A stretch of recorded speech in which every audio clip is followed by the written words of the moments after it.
浙江湖州德清县的子嗣桥村曾是当地最贫困的村庄，如今却因养蛇而闻名。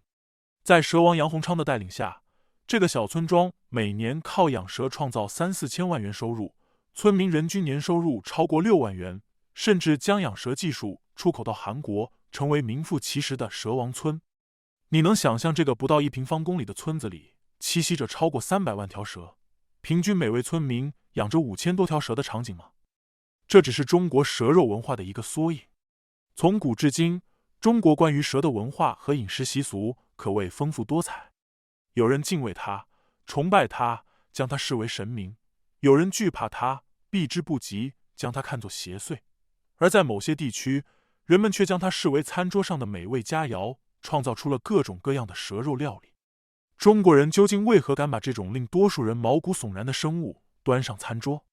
更令人费解的是，从古至今被视为美味的蛇肉，如今却在中国被全面禁止食用，这背后又隐藏着怎样的真相？今天，我们将揭开这条被世人误解已久的神秘生物的面纱。中国的饮食文化里，吃蛇并不是什么新鲜事。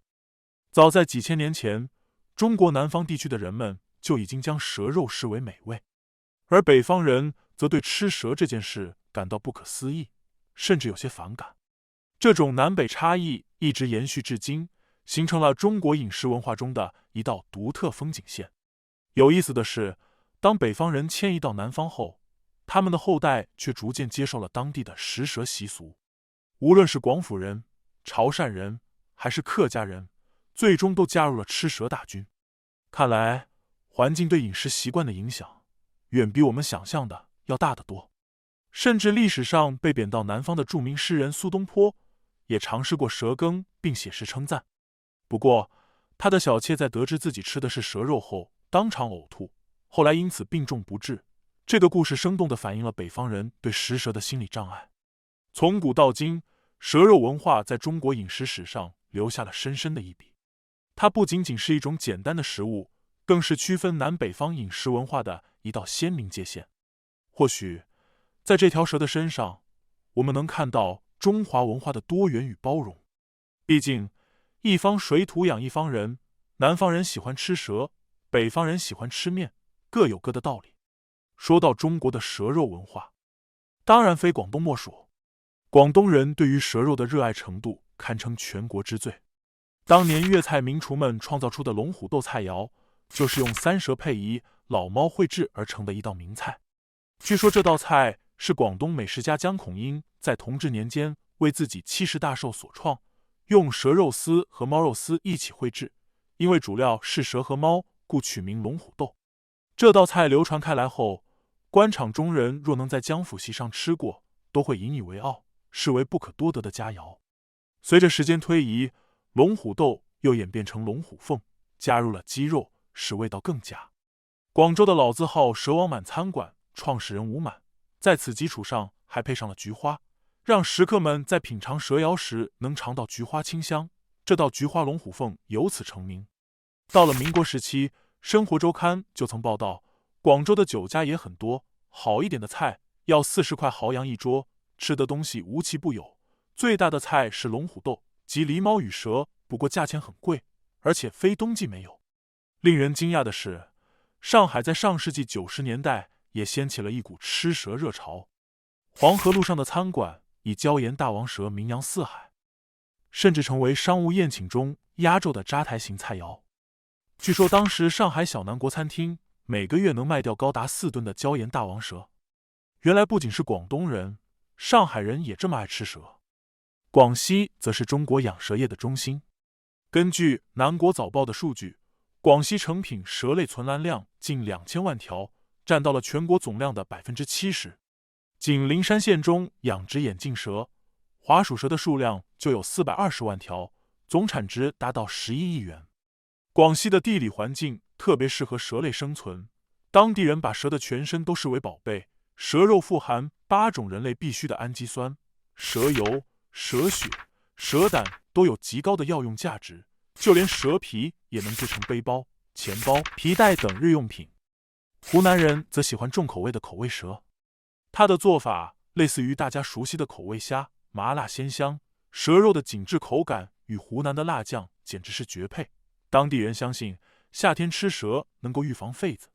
福建则是一个有趣的矛盾体，这里既有崇拜蛇的民俗文化，又有吃蛇的习俗。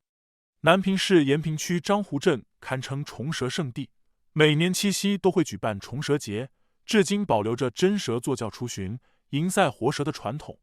然而，福建人同样也有吃全蛇宴的传统，蛇肉在当地饮食文化中占据重要地位。如果说蛇肉是南方的特色，那么在北方，蛇可就主要是药材了。中医认为，蛇肉能治诸风瘫痪、痉挛骨痛，甚至能治愈疥癣、恶疮、癩疾等。这些说法是否科学姑且不论，但在传统中医药理论中，蛇确实是重要的药材来源。从广东的蛇羹到湖南的口味蛇，从福建的虫蛇习俗到上海的椒盐大王蛇，南方各地区围绕着蛇发展出了丰富多彩的饮食文化和民俗活动，构成了一幅特色鲜明的中国蛇肉文化地图。但这些美味佳肴背后，是养蛇人们与死神擦肩而过的日常。他们的故事同样精彩纷呈。我们在开头已经简单介绍了子思桥村的蛇王杨洪昌，这位因病偶然接触养蛇，并最终让整个村庄富起来的传奇人物。但是养蛇这个行当还有很多令人惊叹的故事。养蛇的风险有多大？据杨洪昌自己透露，这些年来他被蛇咬过几万口，手上满是疤痕。子思桥村的村民们都练就了一身应对蛇咬的绝技，第一时间割开皮肉放血，然后用止血带箍紧被咬的位置，迅速打车去医院打抗毒血清。有一次，杨洪昌甚至被剧毒的五步蛇咬伤，所幸处理得当，才没有大碍。在广西，有一位名叫韦宁香的养蛇人，同样创造了奇迹。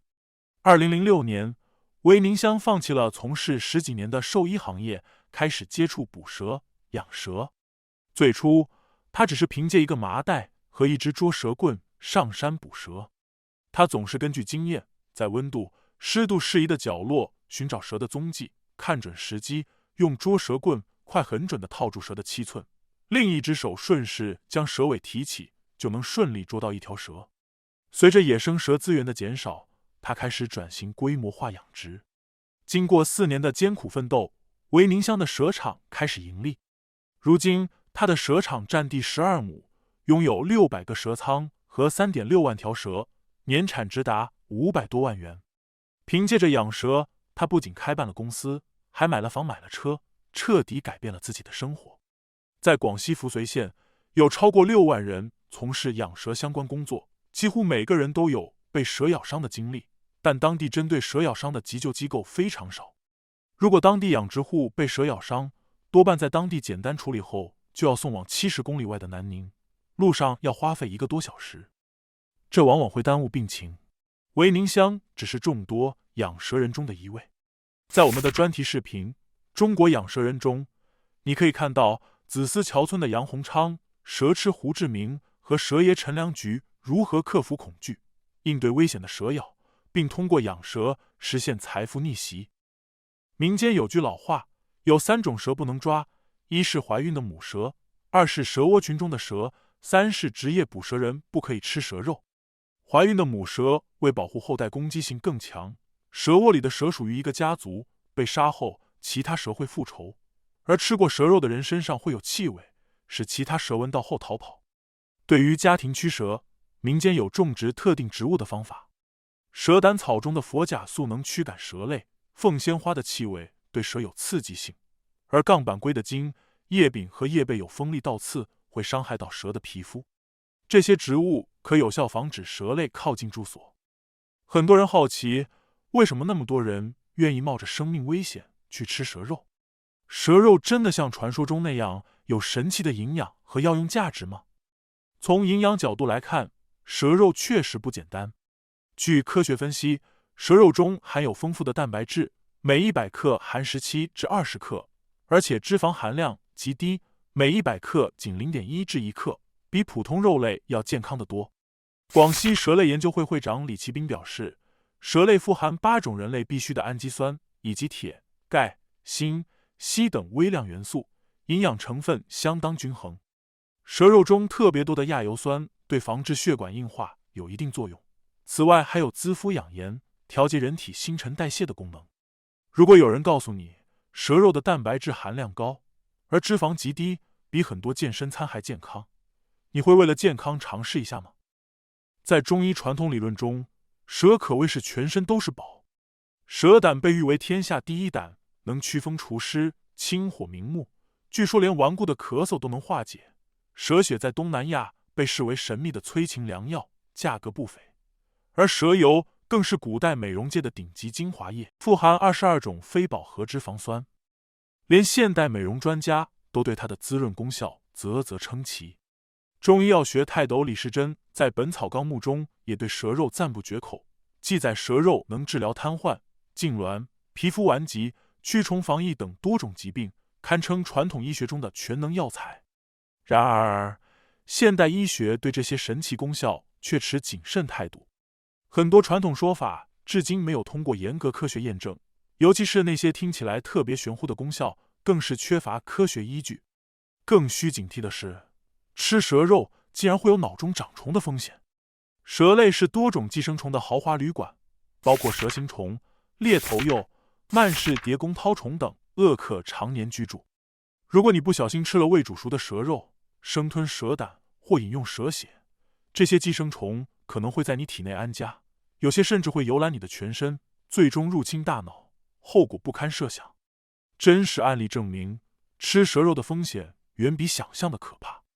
2023年11月，一位孔先生仅因在广州出差时尝了一次蛇肉，随后高烧不退，3次就医后才确诊感染了曼氏猎头鼬和华芝高吸虫病。更触目惊心的是，一位34岁广东男子因沉迷蛇肉美食，常年食用蛇肉和生蛇胆超过10次，突然有一天意识模糊，四肢抽搐，全身无力。医生检查后惊恐发现，他的大脑里竟然爬着一条6厘米长的活虫，这画面简直比恐怖片还吓人。科学家们早已证实，所谓蛇肉比家禽更营养的说法根本站不住脚。从数据上看，野生动物和家养动物的营养差异微乎其微。想补充蛋白质又担心脂肪，普通鸡胸肉就能做到。缺铁，鸭血和蛏子补铁效果更好，需要锌元素。一只生蚝的补锌效果就远超一盘蛇肉。所以，为什么要冒着脑中长虫的风险去尝试这种野味呢？2020年，新冠疫情彻底改变了中国的蛇肉文化。国家颁布史上最严禁野令，坚决与野味说再见。国家畜禽遗传资源品种目录明确规定，无论野生还是养殖，所有蛇类都禁止食用。这一决定来得突然，却合情合理。许多所谓人工养殖的蛇类，其实仍需从野外获取种源，监管困难。更重要的是，它们可能携带的病原体对公共健康构成严重威胁。这个政策让广西数十万养蛇户一时陷入恐慌，但政府很快提供了新出路。广西投资12亿元建设3大蛇产业园，帮助养蛇户完成华丽转身，从餐桌到药房。利用壮族、瑶族传统医药文化的优势，广西成为全国唯一推动蛇类向药用转型的省区。短短1年内，近600万条蛇成功改行，投身医药、美容、保健等领域。一些不适合药用的蛇类则被放归自然，为生态环境保护做贡献。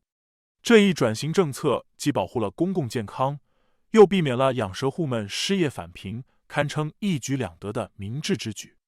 一场危机催生了一次产业升级，让古老的蛇类文化找到了与现代社会和谐共存的新方式。在上海，随着2023年底电视剧《繁花》的热播，曾经在上世纪90年代风靡上海滩的椒盐大王蛇再次引发关注。当地监管部门因此还开展了为期1个月的全面禁止食用蛇类食品专项行动。随着禁野令的实施和产业转型的推进，中国的蛇肉文化正从餐桌上逐渐淡出，转向药用、科研、展示等领域。在这个过程中，既保护了野生蛇类资源，也为养蛇户们开辟了新的生计之路。而对于曾经风靡一时的蛇肉美食，如今只能成为人们记忆中的味道。那些在广东的龙虎斗、湖南的口味蛇、上海的椒盐大王蛇，都将成为历史，变成中国饮食文化变迁的见证。当中国全面禁食蛇肉之际，世界其他地区对蛇肉的态度却呈现出完全不同的景象。从东南亚根深蒂固的传统到科学家们发现蛇类可能是未来可持续食品的研究，蛇肉文化正在全球范围内经历着有趣的演变。越南河内附近有一个名为 Lumet 的小村落，被称为越南的蛇村。这里拥有几个世纪的食蛇传统。走进 Lumet 的蛇肉餐厅，你会发现这不仅是一顿饭，更是一场精心编排的表演。蛇处理师会将活蛇呈现给客人，这些师傅手指往往所剩无几，是长期与毒蛇打交道的职业印记。眼镜蛇通常是最昂贵的选择。越南的蛇宴通常包含7道菜，从烤蛇肉、蛇肉春卷到蛇骨汤，一应俱全。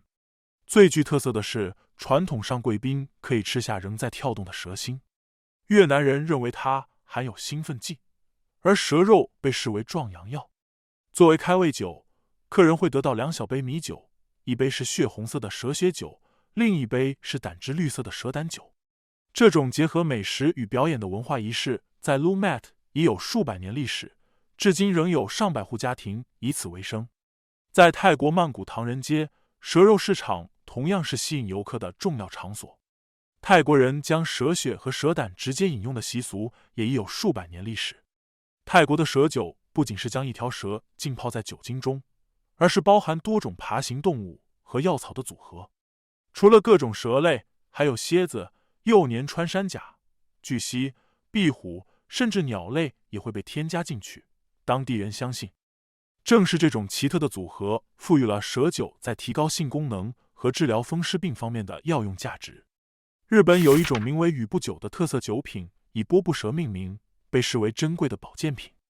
制作宇部酒有2种方法，一是将蛇直接进入酒中溺死，二是将蛇冷冻昏迷后开膛破肚，当它解冻苏醒时，因攻击姿态而迅速死亡。尽管波布蛇咬伤可能导致严重后果，日本人仍然将这种酒视为珍品，一瓶好的宇部酒价格可达25000日元。在美国，人们对蛇肉的态度正在发生有趣的转变。佛罗里达州的缅甸蟒蛇作为入侵物种已泛滥成灾，严重威胁当地生态系统。为应对这一问题，当地政府开始鼓励民众捕捉并食用这些蟒蛇。每年的蟒蛇狩猎竞赛已成为当地特色活动，捕获的蟒蛇被制作成从塔可到肉干的各种美食，成为生态管理与食物资源开发结合的典型案例。德克萨斯州的响尾蛇节每年吸引超过25000名游客，已成为重要的文化活动。在路易斯安那州，卡珍菜系中也保留着蛇肉烹饪的传统。而在欧洲，虽然蛇肉主要作为小众美食存在，但法国南部和意大利撒丁岛等地的高级餐厅仍会提供蛇肉特色菜，通常与葡萄酒和香草一起烹制，体现了欧洲饮食文化对精致料理的追求。2024年3月，一项引人注目的科学研究为我们提供了新视角。国际权威学术期刊《科学报告》发表研究显示，在食物和蛋白质转化率方面，蟒蛇的表现超过了目前所有主流农业物种，包括家禽、猪、牛，甚至三文鱼。研究人员在泰国和越南的商业蟒蛇养殖场进行深入研究，发现蟒蛇不仅生长迅速，食物转化效率极高，而且具有令人惊讶的节食能力。研究者丹尼尔·纳图什表示，理论上，蟒蛇可以一整年不进食，它们能靠鳞片上形成的露水生存，早上只需喝掉鳞片上的露水就足够了。实验证明，蟒蛇可以长达 4.2 个月不进食，但平均每天只损失 0.004% 的体重。这一特性在气候变化和资源紧张背景下具有重要意义。作为冷血动物，蟒蛇比温血动物能源效率高约 90%， 这在农业生产中意味着更高的效率。同时，蛇类养殖所需的土地和淡水极少，还可以利用其他行业的废弃蛋白质，如死猪仔等农业副产品，实现资源的循环利用。这些特性使蛇类养殖在气候变化和食品安全面临挑战的今天展现出独特优势。如果科学研究真的证明蛇类养殖是最环保的蛋白质来源，而且在严格管控下没有健康风险，你会重新考虑你对蛇肉的看法吗？这些研究与中国实施的禁野令形成了有趣的对比。中国禁食政策主要基于公共卫生安全考虑，尤其是在新冠疫情后，对野生动物传播疾病风险的警惕度大大提高。蛇类作为人兽共患性寄生虫病的宿主，确实存在健康风险。然而，国际研究表明，在受控条件下的商业化养殖可能降低这些风险，同时保留蛇类作为可持续食品资源的潜力。虽然中国暂时告别了流传千年的蛇肉文化，但全球范围内对蛇类资源的创新性利用正在兴起。在不同文化背景下，蛇肉承载着不同的意义。在越南是传统美食和文化表演，在美国是解决入侵物种的创新方法，在科学视角下则代表着一种潜在的可持续蛋白质来源。随着全球人口增长和资源压力增加，探索更多可持续食物来源变得日益重要。蛇类养殖研究展示了在适当条件下，它可能成为解决全球食品不安全问题的一种新途径。未来，人类社会或许会找到一种平衡点，既能保障公共卫生安全，又能利用蛇类资源的潜在价值。蛇肉文化正在全球范围内经历着转型与重新定义。在中国，基于公共卫生安全考量，曾经风靡一时的蛇肉美食，如广东的龙虎斗、湖南的口味蛇、上海的椒盐大王蛇，如今只能成为人们记忆中的味道，成为中国饮食文化变迁的见证。与此同时，国际上却展现出不同趋势。越南 Lumet 村依然保持着数百年的蛇宴传统，美国佛罗里达将缅甸蟒蛇作为入侵物种开发成食品资源，而最新科学研究更发现，蛇类养殖在可持续发展方面具有独特优势。这种对比或许启示我们，人与自然的关系需要寻找科学、安全、可持续的平衡点。无论是中国养蛇户的产业转型，还是国际上对蛇类资源的创新利用，都代表着人类对自然资源利用方式的反思与创新。如果科学研究真的证明蛇类养殖是最环保的蛋白质来源，而且在严格管控下没有健康风险，你会重新考虑你对蛇肉的看法吗？你敢尝试吃蛇肉吗？在你的家乡有没有关于蛇的特殊习俗？面对那条即将上桌的蛇，你会有什么感受？欢迎在评论区分享你的想法和经历。如果喜欢这期内容，别忘了点赞、订阅，我们下期再见。